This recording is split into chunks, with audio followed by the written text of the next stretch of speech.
Hello, this is your host, Belle Chavey speaking. Welcome to this episode of the Morrison Family Center for Student Wellbeing's new podcast, WellCat 101. The purpose of this podcast is to give a voice to students, provide a space to share common experiences, and spread awareness of certain issues and resources for our listeners who are students, staff, or parents. Each episode topic will be related to student well-being and/or mental health through a lens of positivity and growth. We hope you enjoyed this episode of WellCat 101. Hello, everyone. Welcome back to WellCat 101, a podcast made by students, me, for students. I am so excited for today's episode because we're talking about a topic that I probably should know more about, which is financial literacy. So here with me today is two guests from Powercat Financial. My name is Dr. Mielitz. I'm the Executive Director of Powercat. Hi, and my name is Dione Ramos. I'm a peer financial counselor. Awesome. Can you guys tell me a little bit about yourselves and what Powercat Financial is for those listeners who may not know? Sure. You want me to go first, Dione? Yeah, go for it. All right. I'm the Executive Director of Powercat Financial and a professor of practice in the Personal Financial Planning Program. Most importantly, to tie those two roles together, I am an accredited financial counselor. In the Powercat Financial Office, we train students just like yourselves who are interested in helping other people with their money so that we can provide peer-to-peer financial counseling and education across the campus. In fact, across all the campuses that K-State has, because we also meet virtually. And any student who is really interested in helping people with money and creating a space where students who have financial questions can be brave, that is our area of expertise up in Powercat Financial. Yeah. Well, I am a senior in the Personal Financial Planning Program, and I joined Powercat about 2 years ago now, which seems crazy because seems like yesterday that I joined.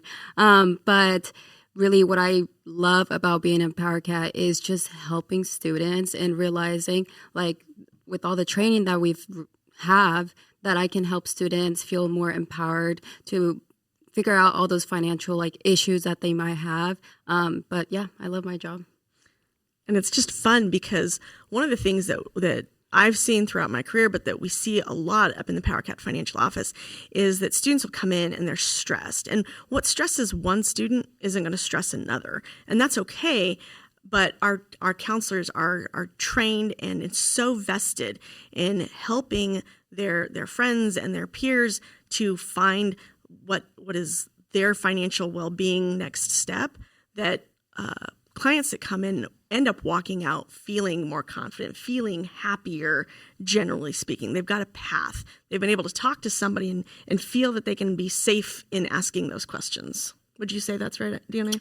Yeah, I'll say a quick story since we're kind of getting onto that.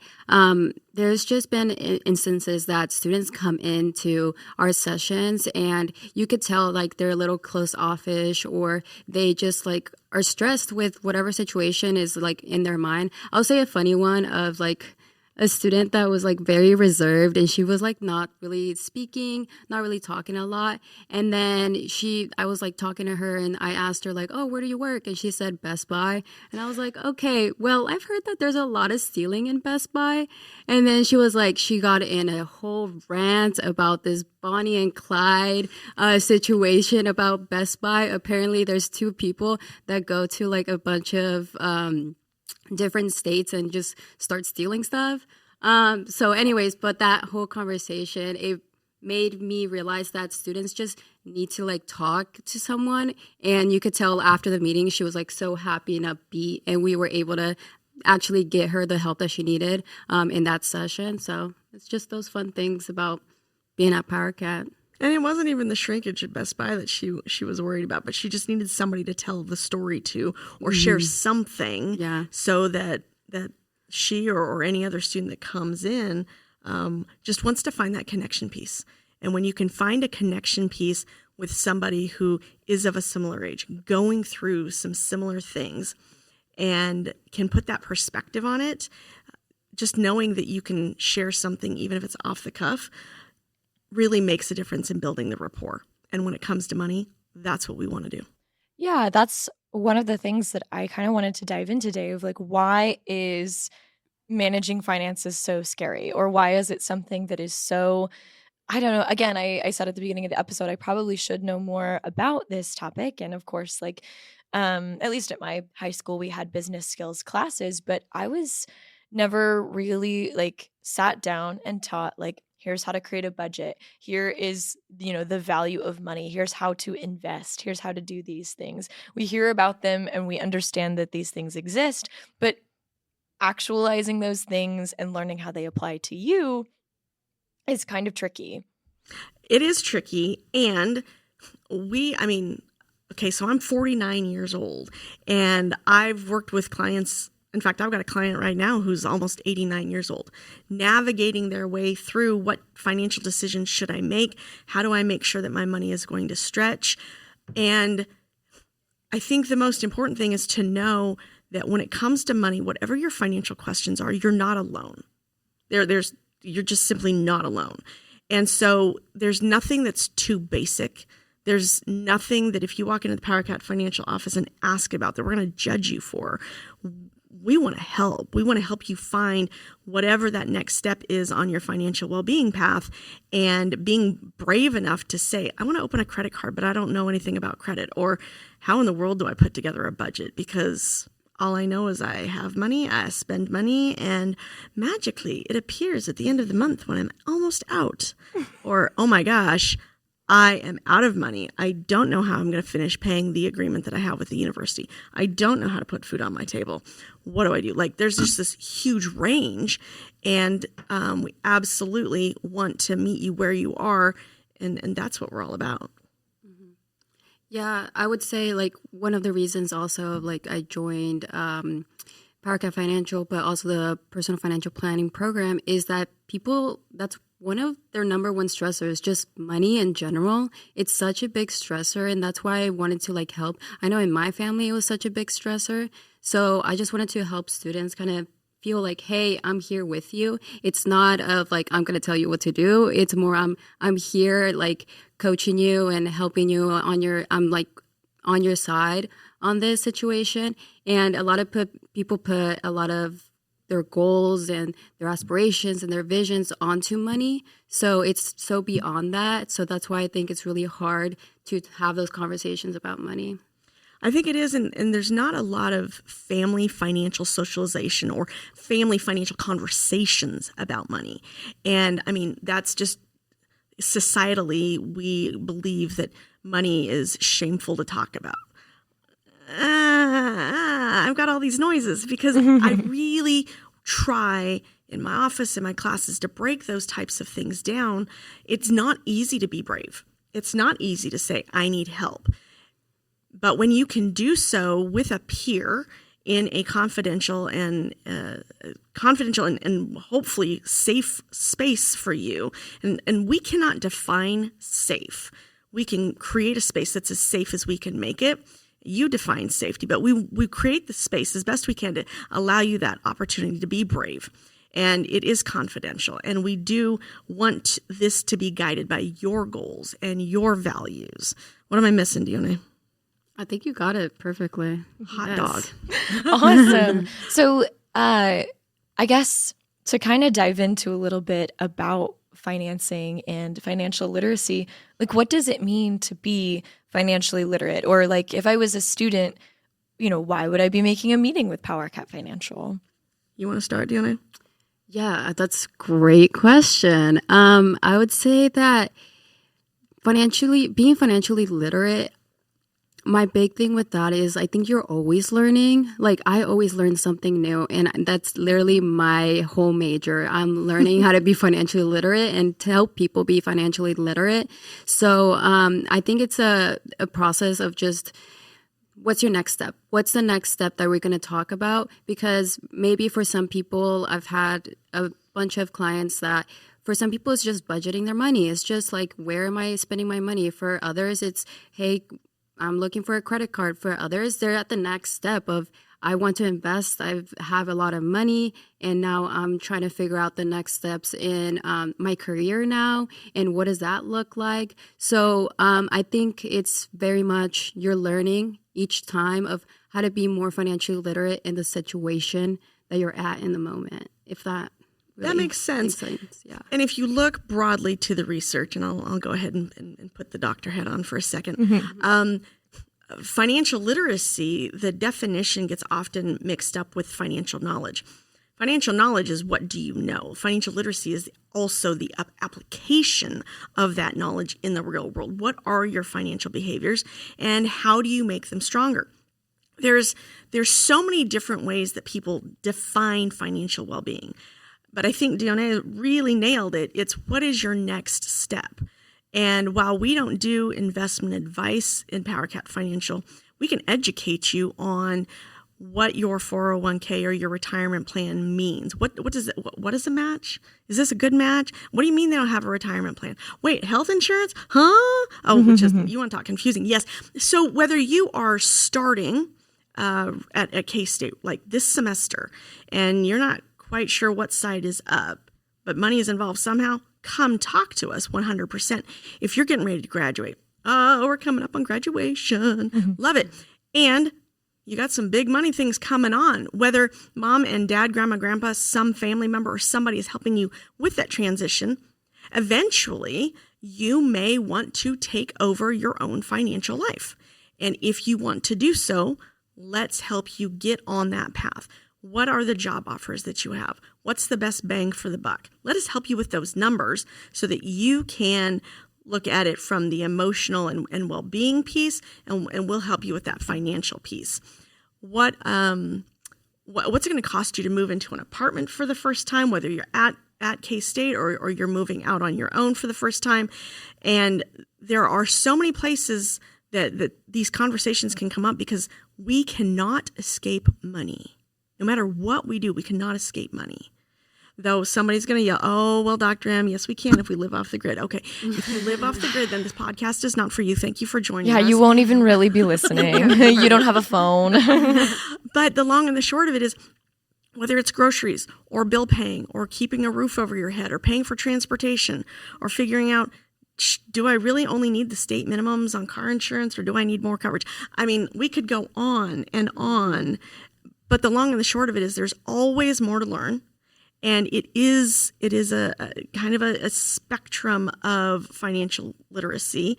And if you are looking to grow your knowledge and better your financial situation, I don't think anybody knows everything, and that's okay. And there are people that have greater strengths in one area versus another, but knowing what you want to accomplish and using your goals and your values to inform your conversations with your financial professionals.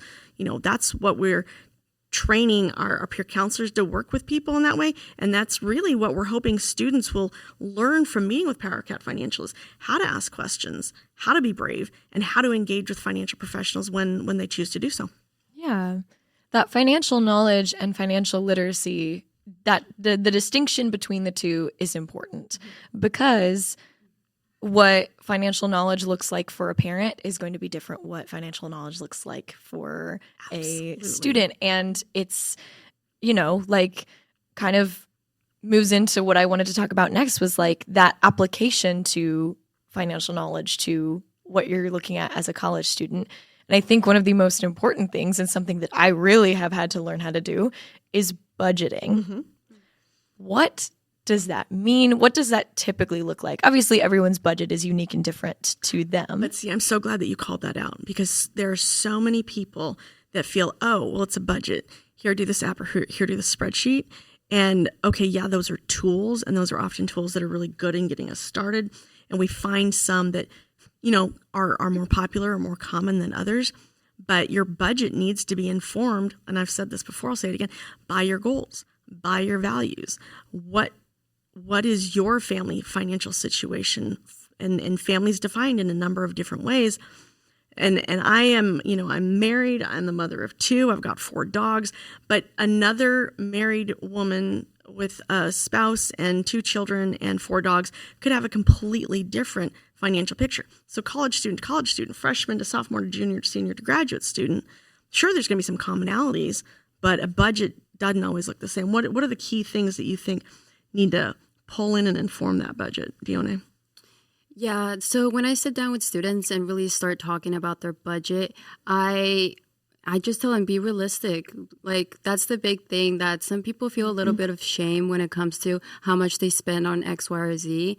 But I'm just like, be realistic. I'm a college student. I'm in the same boat with you. Like, I understand sometimes we spend a little bit more in certain things that we're like, I probably shouldn't have done that. But I think the big things that I talk to students about, it's like, okay, if there's maybe a large amount that you're spending on meals out, is that really where you want to be putting your money? Because I know that we talked about this conversation that you wanted to study abroad and save towards that. So really just taking a step back and being, am I putting my money where I want it to be right now? Relating those to the values, to the goals. That's really the conversations that we have. And what's really important about what Dione said and what we do at Powercat Financial is, if you want to spend your money dining out, spend your money dining out. We will help identify from an external third-party point of view, because we don't this isn't our money, this is your money. We want to help you do with your money what you want, but we're never going to tell you don't go dine out. We are not in the practice of being hypocrites. And I tend to enjoy my double cheeseburger, plain medium fry, and a large Coke. A little bit more than I should. Yeah. But so the cutting out the Starbucks never made anybody wealthy. We want to make sure that if you have a goal, that you can not just take the SMART acronym that you learned in high school and like write it down and apply it, but like truly understand what are the steps you need to take. And is that an accountability partner? Do you want to set up a second or a third appointment to check in with your peer financial counselor in order to say, you know what, I got somebody that I'm going to be accountable to. If you can do it on your own, great. We'll help you set that foundation. But it really is, what are your goals? What are your needs? And what do you want? Because, yeah, you only live once, and we're hoping it's a nice long life. So let's move you also into talking about some savings and some other things as well. Yeah, I love, Dione, that you brought up honesty of like, because as someone who has created a budget and actually just redid theirs recently, kind of reallocating and looking at like when I am being realistic for myself and looking at like navigating, like full disclosure, this year was the first year that I ever had a credit card that was mine. And so then learning how to navigate like a credit card doesn't necessarily mean that is made up money. Like that is my money that is real. It's not credit, it's my money. And so redoing my budget and doing that and looking at credit card statements and seeing, oh, the proof is in the pudding. Here is where my money is actually truly going. And then what things I deem non-negotiables. Like, for example, I have a very specific skincare routine that keeps it healthy and is something that is a little bit on the pricier side. But And you have amazing skin, so clearly Yeah. Thanks. We can attest. I'm leaving that in. you should. But it is pricier, but it's something that I'm like, it makes me feel confident. It keeps me healthy. It's something that I use every day. That's something that's going to be non-negotiable for me. So I shouldn't cut it out just because it's expensive, but let me budget for it and let me account for it. I think that's really important. And oftentimes when we are looking for ways to cut, we look to those things that in society or our friends or our family as saying, oh, that's too expensive, you shouldn't have that. Well, number one, we make judgments all the time, and we need to stop comparing ourselves to one another. Number two, self-care is so very, very important. So whether it is your physical well-being or your emotional well-being, all of this ties into your financial well-being, full stop. And what you look like impacts your self-esteem. How you feel you look impacts your self-esteem. I used to color my hair. My hair is like bright silver. Look me up on the website. You will see. I'm only 49. I get senior citizens discount, so that's how silver my hair is. But I used to color it because it bothered me when I would get those senior citizens discounts at 38 years old. That is wrong. But now I figured out, you know what? If you were going to give me a discount, take it. I'm going to take the savings. So, you know, and it's easy to compare ourselves to one another and say, oh, well, I need to do this because this other person is doing this, or I shouldn't do this because this other person isn't doing that.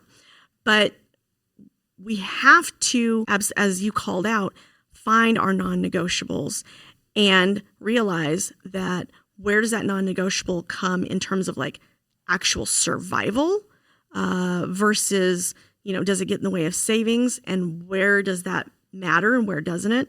And where does it come before, like, you know, maybe throwing the Oreos in the cart like I'm going to do? That's not my non-negotiable, but it's a want. What do you think of Dione? Yeah, kind of just circling back on all of that. I think even we don't actually call it a budget in our spreadsheet that we have. It's actually called a spending plan. And I think that really switches their mindset because when people think budget, they think constraint, they think like negative connotation. Yes, very negative connotations. And really what it is, it's more of a plan of where do you want your money to go? Like we were talking about those values, those goals, those things, like where this is a plan of, so you don't feel guilty. Like this is what I tell students of like, hey, let's plan out your meals out. Let's plan out all of these things. So when you do it, you don't feel guilty about it. I used to do that of like, oh my God, I already spent this much going out to eat. Maybe I shouldn't. And then you feel guilty even though you still buy it, but like you feel guilty about it. So I tell students, if we plan it out, then you won't feel that guilt of like, oh, I'm spending so much on this because you already planned it out. And it's part of your spending. It's part of your spending. It's part of your social well-being. Mm-hmm. And I tell my students all the time, if you want to impress the adults in your life, come and meet with Powercat Financial. Learn about whatever it is, the financial topic it is. And whether that's a budget, which that's going to make mom and dad really happy. But whatever that is, what is this next step? Even if you don't want to do what mom and dad did, that's okay. Like I've had lots of clients like, I do not want to do what my parents did. But I think it's also about showing that you are taking those steps towards financial independence so that mom and dad, grandma, grandpa, whoever the adults are in your family can say they've taken this next step, because we all have this invisible list as we get older and those of us that become parents of, well, I got to make sure my kids check these boxes. What boxes have you had to check for your parents, Dione?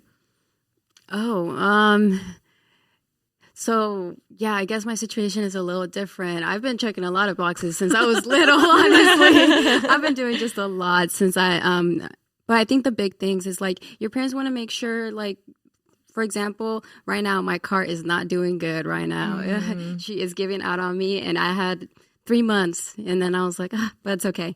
In that, one of those boxes was like, hey, are you good with spending your money with this new financial responsibility, which is your car and all the things that I had to pay for it? So things like that of just your parents want to make sure you're good financially. Mm-hmm. The next step for me is I'm going to go to Kansas City, and what does that look like? And they want to make sure that I'm able to afford everything that I want to do over there.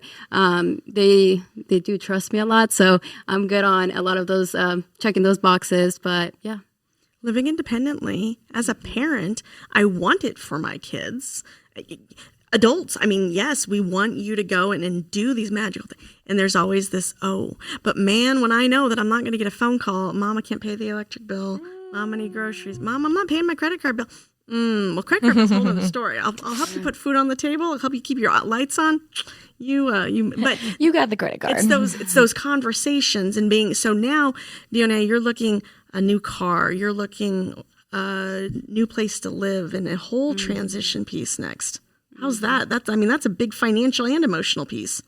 Yeah, it's huge, honestly. And the big thing is like, even me that I am learning about all of this, I'm still seeking counsel. I'm still asking people. Like I literally just asked the associate director of like in Dr. M here of I need a new car. What do I do?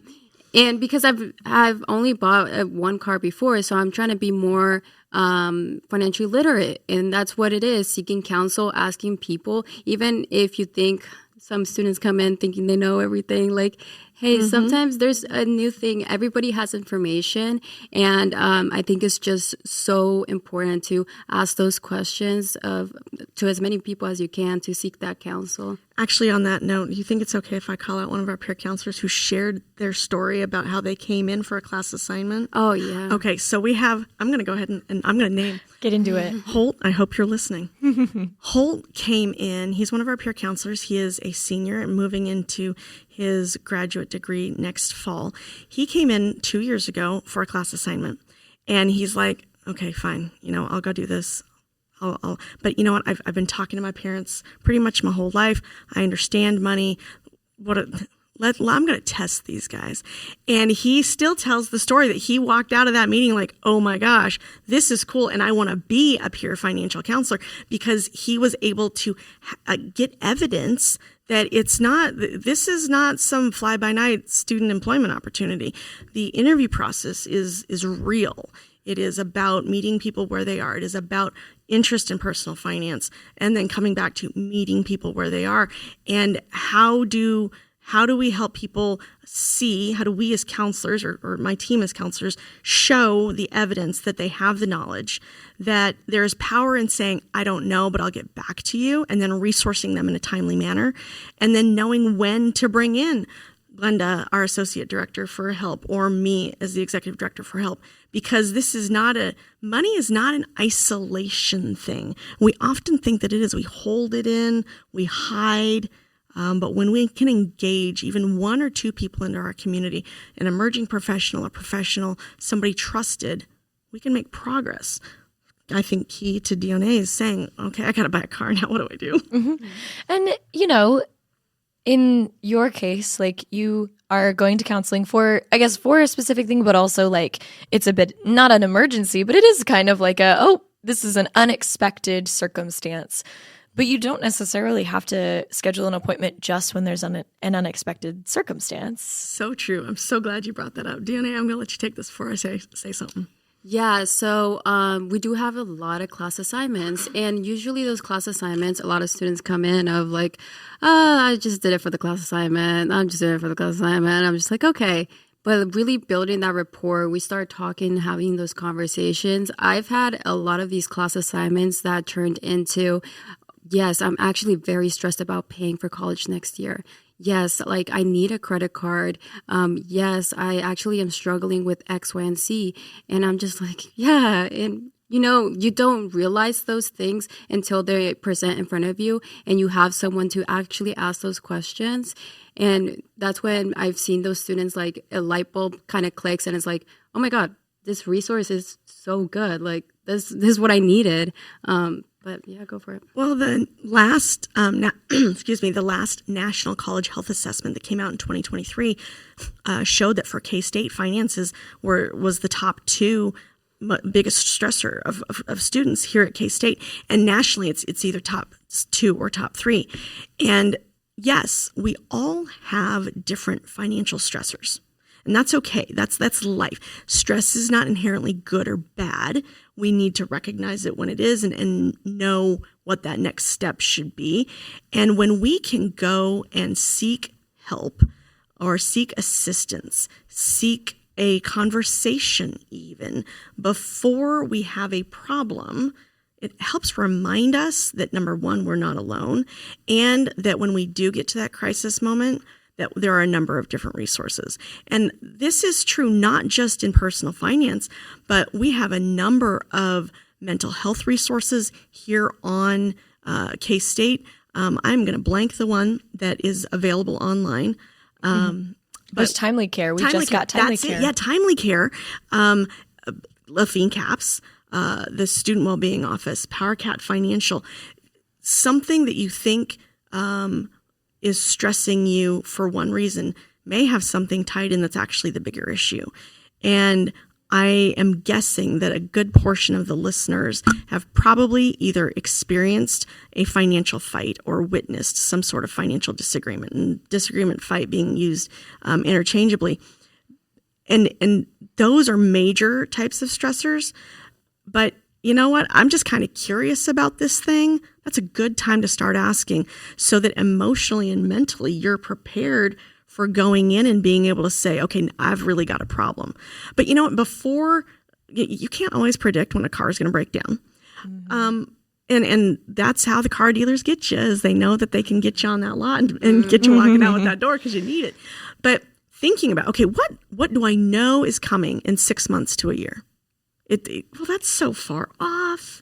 Well, believe me, I know you know how fast spring semester is going by. Time flies. And so what can you look forward and see coming, whether that is graduation in 2 years or that's a new car that's needed in 4 years? And what are the small steps that you can put into place now in order to make that easier? Kind of like investing long term. Now, I'm not giving investment advice. I'm just giving you education. It's got to make that clarification as an accredited financial counselor. But the most important thing is right now, as college students, time is on your side. A smaller amount of money now going in regularly to an investment account, and I fully encourage you to seek out a qualified financial professional, a certified financial planner that's a registered investment advisor.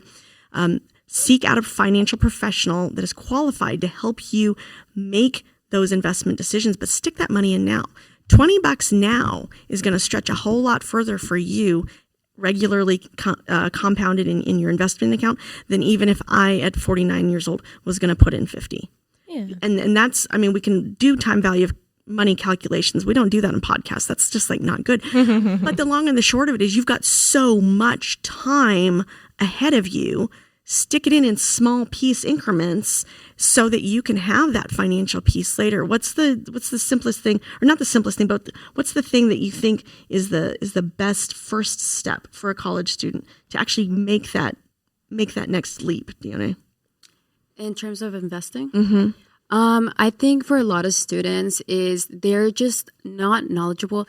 I think not knowledgeable. What I'm really referring to is that there's a lot of news about finances. There's podcasts. There is YouTube videos on TikTok. Everybody is trying to tell you anything about investing, and they throw crypto in there. They throw Dogecoin. There's Dave Ramsey. Yeah, Dave Ramsey's in there. So I think there's just a lot going on, and seeking, like you said, those professionals that can walk you through. Even us, we do very broad knowledge about what investing is, just so once you are researching on your own, you feel more empowered of like, okay, no, I know what this is, and they can tell me to buy a bunch of crypto just because, if that's what you want to do, that's up to you. But I think that's the first step of, okay, let me seek counsel again, kind of going back to that. Seek counsel of what do I really don't know, and who should I ask, and how do I make the most informed decision for the next step. I think those are the big things before even thinking about investing. Of just, the sooner the better. Also, like we were saying, that time horizon that you guys have as college students, and myself included, is so important. So I think just do your research, talk to people. Those would be the big things. And come into Powercat Financial to make sure you know what resources are qualified and good and reliable. Yeah, absolutely. And it's, again, I will keep saying this, I love that in the beginning of the episode, you made the distinction between financial knowledge and financial literacy, because I feel like a lot of college students coming into college or coming out of high school have a lot of knowledge about, I know what investing is, I know what car insurance is, I know what health insurance is, I know what budgeting is, but then they have all of these connotations about it, and they don't know how to apply them to your own life. And they're given resources to try and help that, but they don't actually know the true mechanics of like how it works. And I think when we can remember all things in moderation. So I use food as my go-to comparison because, like I said, I'm a big fan of cheeseburgers. And I also love salad. I love vegetables. I love protein shakes. I love water. Give me a Pepsi sometimes, sure. But I think that we need to find balance in our spending plans because it's got to be realistic. And if we're going to take this knowledge that lives out here, and for those of you that can't see me, I'm waving my hands in the air, 'cause all these little things up in space, that we know that we should eat a balanced diet. But knowing it and applying it, they're not necessarily two different things, but they are two different steps. And so what is something that you know about money that you should do? Does it align with your values? Does it align with your goals? Do you know how to take that next step? Or is this maybe that great opportunity to come in, talk to Dione, talk to one of our other peer counselors, whether that's Holt or whomever, and say, I just need a little bit of help to take this next step. How do I do that? What do you think is your next step, Dione? My next step, that's a great question. I think it's what you were kind of going at. I know a lot of things that I should be doing, but it's the accountability point. It's just having someone in your side like, hey, let's do this, let's do that. And being accountable. I think my next step is probably, since I'm going to be moving in with one of our other counselors in Kansas City, and that's so fun. I feel like me and her really having those moments of, hey, what are you doing? What am I doing? How can I support you? I think that's my really next step of, hey, let's support each other. And I think that's the great thing about the peer financial counseling model. We are peers helping peers. Like, we know your situation, maybe not to the full extent, but we know some of those situations that you run into. So I think that's the great thing about this model of peer counseling of, hey, I'm a peer, I'm here with you, we got this, we'll see what we can do. But yeah, that'll be probably my next step. And see, when she comes in, I see her right outside of my door. And so now, Dione, we've got an accountability check. No, I'm just joking. I love that. I love this reframing of finances being goal-centered because it removes that kind of gross, icky feeling that people like me get when we think about money and finances, because maybe it's this big thing that we don't quite understand or a giant mess that we still have kind of to untangle for ourselves. But like Dione, you said, we're always learning. And I think that calling it a spending plan rather than a budget is a brilliant thing. Go Powercat Financial, because because then it takes I think a lot of the time when we think about budget, it's like, think about it in the same way that like sometimes we think about diet plans of like, okay, the bottom line is spend the bare minimum. And so sometimes people think of budgeting like that, but calling it a spending plan it's like, no, money, you are earning money so you can spend it. Here is where you are allotting your money. And then that makes reaching those goals so much more satisfying because you're like, I planned for this. It removes the stress of when you're eating out or using your money in the way that you have planned to use it. And I think that I love removing I just have to spend as little as possible. Money is a tool. How do you want to use your tools? And whether this is a pair of shoes because you need to walk across hot concrete, or you are using money to pay your car insurance to keep you legal and in line with what's expected from your car lender. I mean, there's so many different ways, but if you remember that money is a tool and we want to help you be in control of those tools, you use those tools to direct your next path. That's what this is about empowerment. Yeah. And one thing about tools, I don't know about you guys, but I wasn't born knowing how to use a drill. Nope. So I had to go and learn from someone else how to use it. Mm-hmm. So before we wrap up this wonderful episode, is there any kind of last remarks you guys want to make? I want to ask a fun question at the end because you guys have me curious. But before we do that, any last remarks?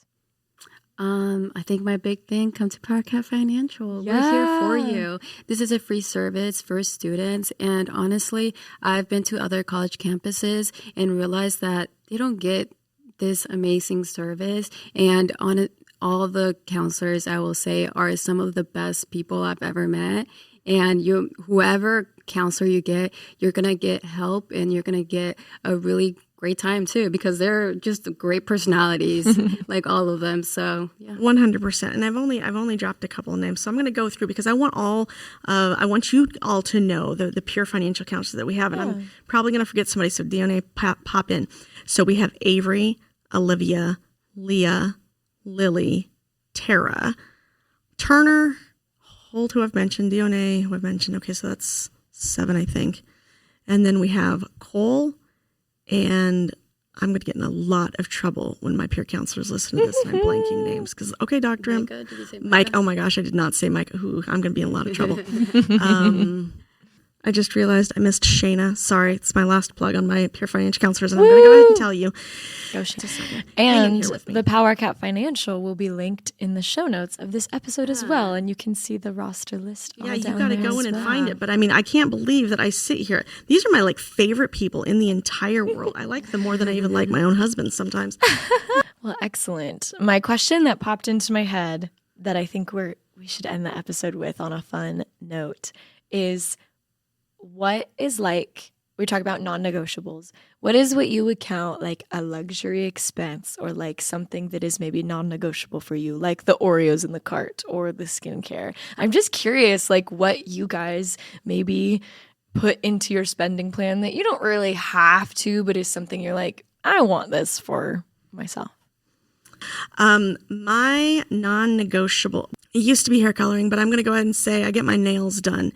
And I do it because, number one, I like the sound that it makes. Number two, I talk with my hands. Yeah. And I talk with my hands a lot. And it just is my thing. Now, the way I work it into my family budget isn't into the big budget. It's out of my spending money. But that's the one thing that, boy, I don't want to give it up. And everybody's on board with it. Perfect. So.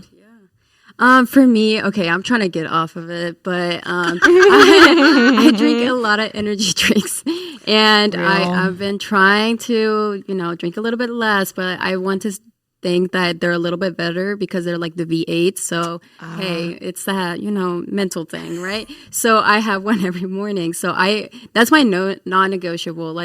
I have to.